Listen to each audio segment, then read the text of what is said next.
بسم اللہ الرحمن الرحیم۔ السلام علیکم ورحمۃ اللہ وبرکاتہ۔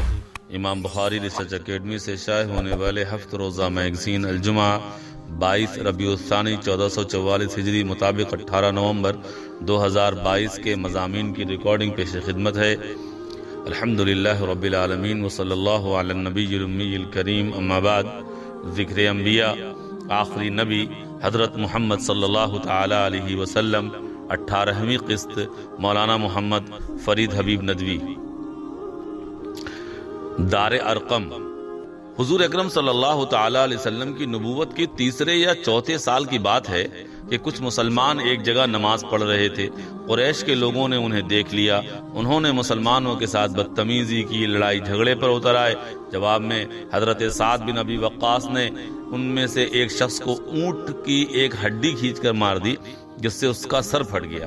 اس واقعے کے بعد اللہ کے رسول صلی اللہ علیہ وسلم نے مناسب سمجھا کہ مسلمانوں کی عبادت اور دینی تعلیم کے لیے ایک ایسی جگہ منتخب کی جائے جو لوگوں کی نظروں سے چھپی ہوئی ہو، اس لیے کہ اگر بار بار اس طرح کے واقعات پیش آتے اور مسلمان اور کافروں میں مٹ بھیڑ ہوتی تو یہ چیز اسلام اور مسلمانوں کے لیے نقصان دہ ہوتی، کیونکہ ابھی مسلمان قریش سے ٹکراؤ کی پوزیشن میں نہیں تھے۔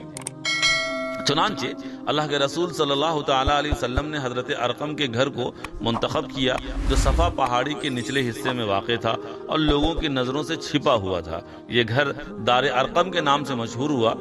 شروع میں مسلمان نماز کے لیے یہیں جمع ہوتے، حضور اسی جگہ انہیں دین کی تعلیم دیتے۔ یہی گھر پہلی مسجد اور پہلا مدرسہ تھا۔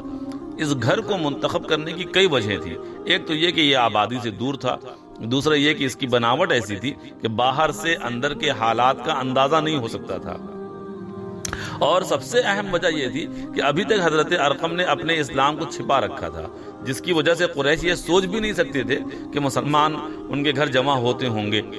حضور پورے شہر میں دن بھر دعوت دیتے، اور جب نماز کا وقت ہوتا تو آپ مسلمانوں کو لے کر چھپ کر اسی گھر میں جمع ہوتے، نماز ادا کرتے۔ اس طرح آپ صلی اللہ علیہ وسلم انہیں کوئی دینی تعلیم دینا ہو یا کوئی منصوبہ بنانا ہو تو بھی آپ اسی جگہ جمع ہوتے۔ یہ گھر اسلام کا سب سے پہلا مرکز تھا۔ پھر جب سن 6 ہجری میں حضرت عمر رضی اللہ تعالیٰ عنہ اسلام لائے تو وہ حضور اکرم صلی اللہ علیہ وسلم اور مسلمانوں کو لے کر مسجد حرام آئے، سب کے سامنے حرم میں نماز پڑھی، کسی کی ہمت نہ ہوئی کہ انہیں روک سکے۔ اس واقعے کے بعد مسلمان حرم میں نماز پڑھنے لگے، اب انہیں دار ارقم میں چھپ کر نماز پڑھنے کی ضرورت نہیں رہی۔ اس طرح دار ارقم 3-4 سال تک مسلمانوں کا مرکز بنا رہا۔ آج بھی ضرورت ہے کہ کچھ لوگ حضرت ارقم کی طرح اپنے گھر کو اسلام کی دعوت، اسلام کی تعلیم کے لیے وقف کریں۔ جہاں ضرورت ہو وہاں حکمت کے ساتھ اس طرح دینی کام کیا جائے کہ ٹکراؤ کی نوبت نہ آئے۔ یہ مناسب نہیں کہ سخت حالات میں بھی اپنے کاموں کا ڈھنڈورا پیٹا جائے۔ اللہ پاک ہم سب کو عمل کی توفیق عطا فرمائے، آمین۔ اخلاقیات۔ خاندان میں خوشگواری کیسے باقی رہتی ہے؟ ابو طلحہ بنارسی ندوی۔ اللہ پاک نے سورہ احزاب آیت نمبر 70 میں فرمایا کہ اے ایمان والو، اللہ سے ڈرو اور درست بات کہو۔ یہ آیت نکاح کے خطبے میں بھی پڑھی جاتی ہے۔ اس میں درست بات کہنے کی تلقین کی گئی ہے۔ نکاح کے خطبے میں اس آیت کو پڑھنے میں گویا اس جانب اشارہ ہے کہ نکاح کے ذریعے جس خاندان کی بنیاد رکھی جا رہی ہے اس کی خوشحالی کا دار و مدار بڑی حد تک زبان پر ہے۔ اگر زبان میں ذرا بھی تلخی یا طنز ہوگا تو اس سے رشتوں میں خوشگواری باقی نہیں رہ سکتی۔ ہم سب جانتے ہیں کہ کسی بھی مضبوط خاندانی سسٹم کے لیے آپسی تعلقات کا خوشگوار ہونا نہایت ضروری ہے، اور خاندان کے لوگوں میں خوشگواری پیدا کرنے اور باقی رکھنے کا سب سے بہترین طریقہ یہ ہے کہ خاندان والے آپس میں برداشت، عفو درگزر، عزت و احترام، ایثار جیسے جذبے کا مظاہرہ کریں۔ خاص کر اپنی زبان کو قابو میں رکھیں۔ کسی زبان کی حفاظت پر بشارت دیتے ہوئے اللہ کے رسول صلی اللہ تعالی علیہ وسلم نے ارشاد فرمایا کہ جو شخص مجھے 2 چیزوں کی ضمانت دے گا میں اسے جنت کی ضمانت دوں گا، ایک زبان کی اور دوسری شرمگاہ کی۔ بخاری 64-74۔ آج کل ہم لوگوں میں قوت برداشت کی بہت زیادہ کمی ہو گئی ہے۔ خاندان کے افراد ہوں یا اجنبی، چھوٹے ہوں یا بڑے، شوہر ہو یا بیوی، ساس ہو یا بہو، نند ہو یا بھابھی یا دوسرے رشتہ دار، کوئی کسی کو برداشت کرنے کو تیار نہیں ہے۔ اگر ذرا سی بات بھی ناگوار گزری تو سامنے والے کی ساری اچھائیاں ہم بھول جاتے ہیں اور پلٹ کر تلخی کے ساتھ جواب دینا اپنا حق سمجھتے ہیں۔ غور کیا جائے تو پتہ لگتا ہے کہ ہمارے بہت سے جھگڑوں کی وجہ زبان کی بے احتیاطی ہوتی ہے۔ اس لیے اگر ہم چاہتے ہیں کہ خاندان میں خوشگواری باقی رہے تو ہم سب کو اس کا لحاظ رکھنا ہوگا کہ کوئی بھی اپنی زبان سے ایسی بات ہرگز نہ نکالے جس سے دوسرے کے جذبات مجروح ہوں، اسے تکلیف ہو۔ اگر ہم صرف اپنی زبان کو قابو میں کر لیں تو بہت سے جھگڑے خود ہی ختم ہو جائیں گے۔ سماجیات، گھر کا ذمہ دار کیسا ہو؟ مولانا محمد فرید حبیب ندوی۔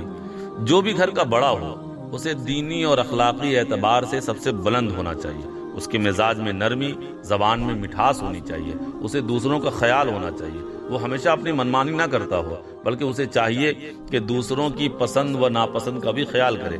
بہت مرتبہ گھر کا بڑا شخص اپنے بڑے ہونے کا ناجائز فائدہ اٹھاتا ہے، وہ ہر چیز میں اپنی چلاتا ہے، یہاں تک کہ کھانا پکانے تک میں اپنی منوانا چاہتا ہے۔ وہ چاہتا ہے کہ گھر میں کھانا بھی اس کی مرضی کا بنے۔ اسی طرح وہ دوسروں کی بات سننا پسند نہیں کرتا بلکہ دوسروں کا بولنا بھی اسے اچھا نہیں لگتا۔ وہ چاہتا ہے کہ سب صرف اس کی سنے یا چپ رہیں، پھر وہ بات بات پر اپنے بڑے ہونے کا احساس دلاتا رہتا ہے۔ ہر بات پر دوسروں کو ٹوکنا ڈانٹنا اس کی عادت ہوتی ہے۔ وہ چاہتا ہے کہ گھر کے سارے لوگوں کا مزاج بھی اس کی طرح ہو، وہ اس کی طرح سوچیں، اس کے مطابق سارے کام کریں۔ ایسا شخص بڑا ہو کر بھی بڑا نہیں ہوتا۔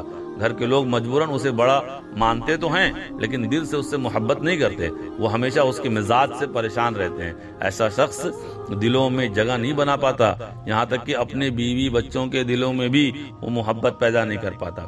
جو شخص واقعی گھر کا بڑا بننا چاہتا ہے، گھر والوں کے دلوں میں محبوب بننا چاہتا ہے، اسے چاہیے کہ وہ ہمیشہ دوسروں کا خیال رکھے، اپنا من مار کر گھر والوں کو خوش کرے۔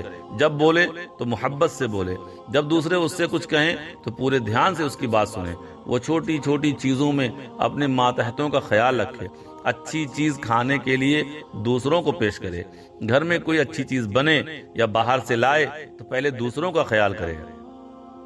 وہ ہر ایک کے مزاج کو سمجھے، یہ نہیں کہ سب کو اپنے جیسا بنانے کی کوشش کرے، اس لیے کہ ہر شخص کا مزاج الگ ہوتا ہے، کھانے پینے پہننے میں ہر ایک کا ذوق الگ ہوتا ہے، اس لیے سب ایک جیسے ہو ہی نہیں سکتے۔ یعنی وہ جتنا زیادہ گھر والوں کا خیال کرے گا اتنا ہی گھر والے اسے اپنا بڑا تسلیم کریں گے۔ اس کا مطلب یہ نہیں کہ وہ روکنا ٹوکنا بند کر دے، بلکہ مطلب یہ ہے کہ یہ کام بھی وہ محبت سے کرے۔ اگر اس کے گھر والے اس کی باتوں کو برداشت کر لیتے ہوں، اسے جواب نہ دیتے ہوں تو وہ اس کا غلط فائدہ نہ اٹھائے اور بلا وجہ کی تاناشاہی نہ دکھائے۔ خلاصہ یہ کہ وہ گھر میں تاناشاہ بن کر نہ رہے بلکہ سب کا خیر خواہ بن کر رہے اور ہمیشہ نرم رویہ رکھے۔ مسائل: سورج اور چاند گرہن اور حاملہ عورتیں۔ مولانا محمد فرید حبیب ندوی۔ ہمارے ہاں جو بے بنیاد اور غلط تصورات پائے جاتے ہیں ان میں ایک یہ بھی ہے کہ سورج گرہن یا چاند گرہن کے وقت ایسی عورتوں کو جو حمل سے ہوں یعنی پریگننٹ ہوں باہر نکلنے، کچن میں کام کرنے، چاقو چھری سے سبزی وغیرہ کاٹنے سے منع کیا جاتا ہے، اور یہ سمجھا جاتا ہے کہ ان کاموں کو کرنے سے پیدا ہونے والے بچے کو نقصان پہنچ سکتا ہے، اور بھی اس طرح کی بہت سی وہمی باتیں کی جاتی ہیں۔ تو یہ یاد رکھنا چاہیے کہ ان باتوں کی کوئی بنیاد نہیں ہے، یہ صرف وہمی باتیں ہیں۔ سورج گرہن چاند گرہن کے وقت سب کو، یہاں تک کہ حاملہ عورتوں کو بھی، صرف اللہ کی طرف رجوع کرنا چاہیے، نماز اور دعا کا اہتمام کرنا چاہیے، بس اور کچھ بھی نہیں۔ السلام علیکم ورحمۃ اللہ وبرکاتہ۔